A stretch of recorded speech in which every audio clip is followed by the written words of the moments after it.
बिस्मिल्लाहिर्रहमानिर्रहीम। अस्सलाम वालेकुम अज़ीज़ तलबा व तालिबात। अगर आप लोग 10th क्लास केमिस्ट्री के MCQs में से फुल मार्क्स लेना चाहते हैं तो ये वीडियो आप लोगों के लिए इंतहाई अहम है। अज़ीज़ तलबा, चलते हैं जो मोस्ट इंपॉर्टेंट MCQs जो आप लोगों को कल के पेपर में लगने हैं वो कौन से हैं देख लेते हैं।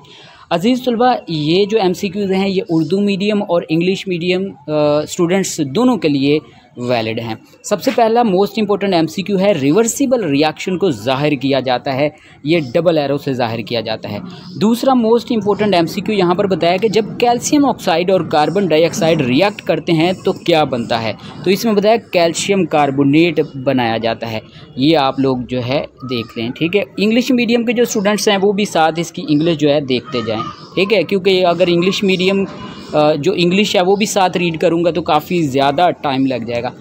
तीसरा MCQ है, जो रिएक्शन मज़ीद आगे नहीं बढ़ रहा होता तो इक्विलिब्रियम कहलाता है। कौन सा इक्विलिब्रियम? ये स्टैटिक इक्विलिब्रियम, ठीक है। इसके बाद चौथा MCQ है मोस्ट इम्पोर्टेंट, एक केमिकल रिएक्शन में जो अशिया आपस में रिएक्ट करती हैं उन्हें क्या कहा जाता है? ये रिएक्टेंट्स बोला जाता है, ठीक है। और रिएक्टेंट्स जब आपस में रिएक्ट करते हैं तो क्या बनता है? प्रोडक्ट बनता है। ये भी जहन में रखिएगा, ठीक है अज़ीज़ तलबा।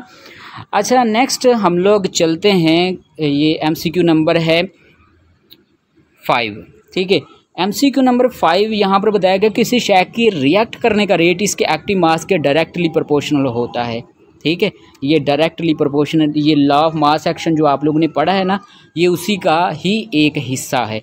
इसके बाद छठा है, जब नाइट्रोजन ऑक्सीजन के साथ रिएक्ट करके नाइट्रोजन मोनोऑक्साइड बनाती है तो कौन सा रिवर्सिबल रिएक्शन होता है, तो ये आप लोगों ने टिक करना है, ठीक है, ये वाला।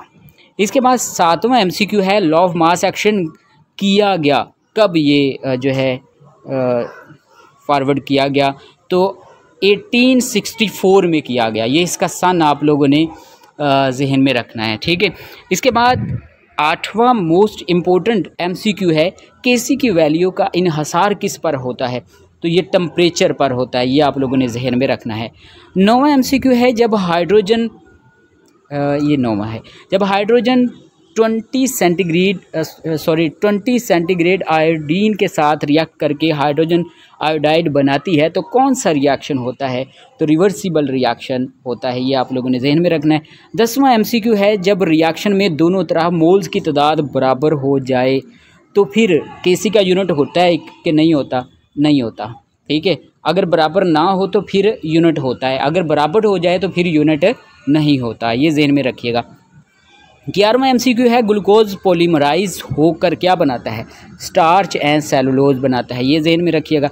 इसके बाद 12वां MCQ है मोस्ट इम्पोर्टेंट, ये 12वां, हमारे जिस्म कार्बोहाइड्रेट्स को किस शक्ल में इस्तेमाल करता है, तो ग्लूकोज की शक्ल में इस्तेमाल करता है।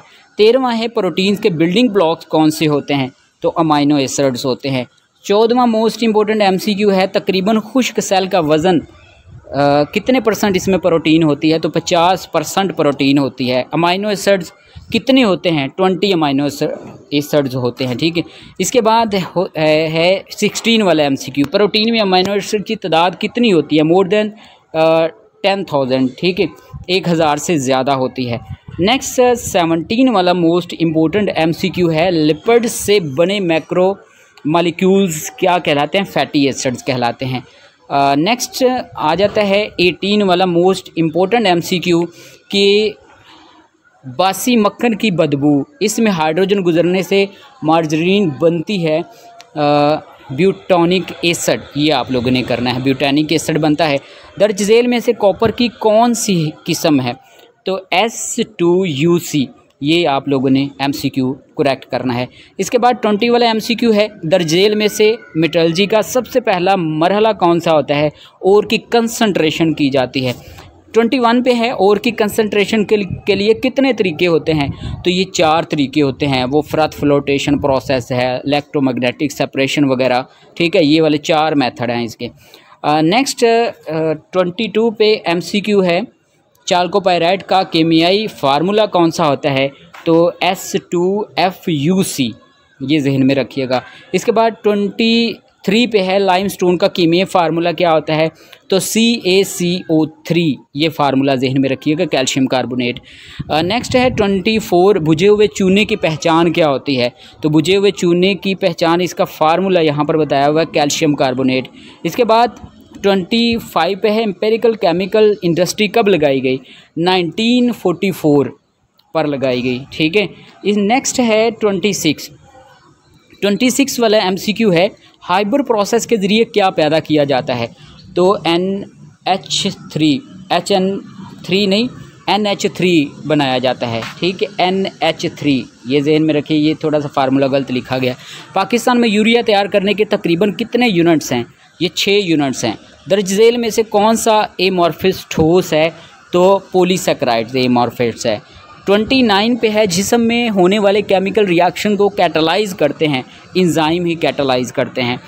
नेक्स्ट 30 वाला MCQ है, पाल्मेटिक एसिड का कीमियाई फार्मूला कौन सा है, ये आप लोग जहन में रखिएगा, ठीक है। नेक्स्ट है, ये उल्टा लिखा हुआ है, ये आप लोग जहन में रखिएगा, ठीक है, कि सीधा करके आप इसको देख लें। नेक्स्ट है, स्विमिंग पूल की सफाई के लिए इस्तेमाल की जाती है, क्या इस्तेमाल की जाती है, यहाँ पर क्लोरीन गैस, ठीक है, Cl2। इसके बाद है 32 पे दर्ज झेल में से कौन सा न्यूरोलॉजिकल बीमारियों का बायस बनता है, मरकरी। 33 पे है जब इंडस्ट्रियल एफ्लुएंट्स का पानी इंसान इस्तेमाल करता है तो कौन सी बीमारी उसे लगती है, कैंसर की बीमारी लगती है। इसके बाद है पेस्ट को मारने के लिए केमिकल जो पेस्टिसाइड्स कहलाते हैं, ये कौन से केमिकल्स हैं, मतलब पेस्ट जो होते हैं ना, वो कीड़े मकोड़े वगैरह जो होते हैं, उनको मारने के लिए जो दवाई इस्तेमाल होती है उसे कहते हैं पेस्टिसाइड्स। तो ये कौन से केमिकल्स होते हैं, तो यहाँ पर बताया कि मुफीद ऑर्गेनिक केमिकल्स होते हैं ये वाले। नेक्स्ट है 35, ऐसा पानी जो साबुन के साथ झाग नहीं बनाता उसे हार्ड वाटर बोला जाता है। इसके बाद पानी की हार्डनेस की कितनी किस्में होती हैं, तो 2 किस्में होती हैं। नेक्स्ट है 37 पे दर्ज झेल में से कौन सा पानी परमानेंट हार्डनेस पैदा करता है, तो ये आप लोग कर लें। तो अजीज़ तलबा यहाँ पे ना 38 तक ही मैं आप लोगों को करवा देता हूँ, यहाँ से आगे जो है ना, क्योंकि मैं भी थक गया हूँ काफ़ी ज़्यादा बोल के, तो क्योंकि ये लगता है MCQs काफ़ी ज़्यादा हैं, तकरीबन 150 के राउंड बोट हैं, तो आप लोग ना बाकी MCQs खुद ही देख लें।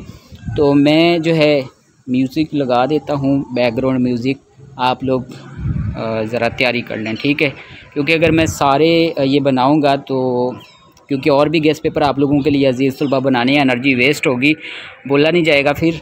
तो चलें, बेस्ट ऑफ लक अजीज़ तलबा, बाकी आप लोग अच्छी तैयारी करें अपने एग्ज़ाम की, मेरी दुआएं आप लोगों के साथ हैं, परेशान नहीं होना। जो मटेरियल आप लोगों को प्रोवाइड कर रहा हूँ वो बेफ़िक्र होकर आप लोगों ने तैयार करना है, इंशाल्लाह बहुत अच्छे मार्क्स आप लोगों के आ जाएंगे। तो अपना ख्याल रखिएगा, बेस्ट ऑफ लक, अल्लाह हाफिज़।